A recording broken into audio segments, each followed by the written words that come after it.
Hej og velkommen til denne video, der viser hvordan man udregner indekstal i Excel. Det skal du bruge i dine undersøgelsesopgaver til skriftlig samfundsfag, når den beder dig om, at du skal understøtte din undersøgelse med relevante beregninger.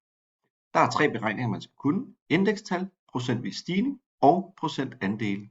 Og indekstal er gode at bruge, når man gerne vil se en udvikling over tid.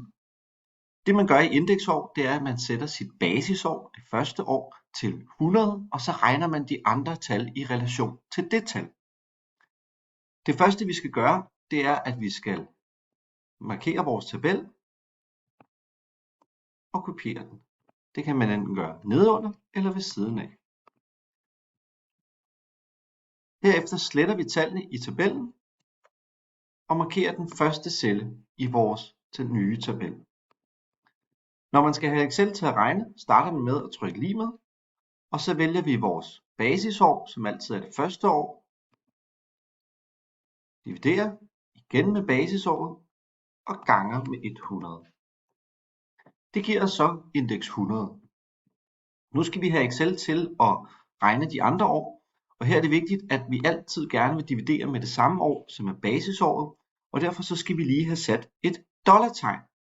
Står jeres tal vandret udad, skal man sætte dollartegnet foran bogstavet. Står jeres tal nedad, skal man sætte dollartegnet foran tallet her. Det skal man huske at gøre, det skal ikke være det første, men vores basisår, som vi altid vil dividere med, så altså efter divisionstegnet. Indsæt dollartegn og trykker Enter. Herefter kan vi markere vores celle nede i højre hjørne og trække hele vejen ud, og herefter trække hele vejen ned. Nu har jeg en udregnet tabel med indekstal. Se, den måde man tolker sådan en tabel på, det er, at man kan se, hvordan at udviklingen har været i forhold til vores basisår. Så i den her, hvor det er forbrug, så kan vi se, at i år 2016 er det indeks 97, hvilket betyder, at det er 3% mindre end i år 2015. Går vi derimod frem til år 2018, så kan vi se, at det er indeks 103, hvilket betyder, at det er 3% højere, end det var i år 2015. Det er altså en god måde at lave udregninger, når man vil se en udvikling hen over mange år og hele tiden relatere sig til sit basisår. Det sidste man skal gøre, når man udregner indekstal, det er at indsætte det som et diagram.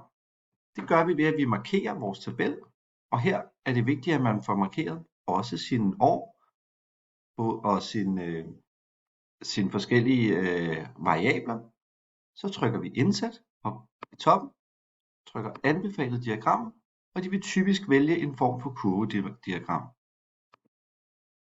Her kan vi altså se, hvilke nogle husstande, hvis indtægt eller hvis forbrug er steget hen over årene, og hvem der stadig ikke er nået over niveau. Husk at give jeres diagram en titel, og kopier herefter diagrammet ind i jeres skriftlige opgave, og husk at kommentere på tallene.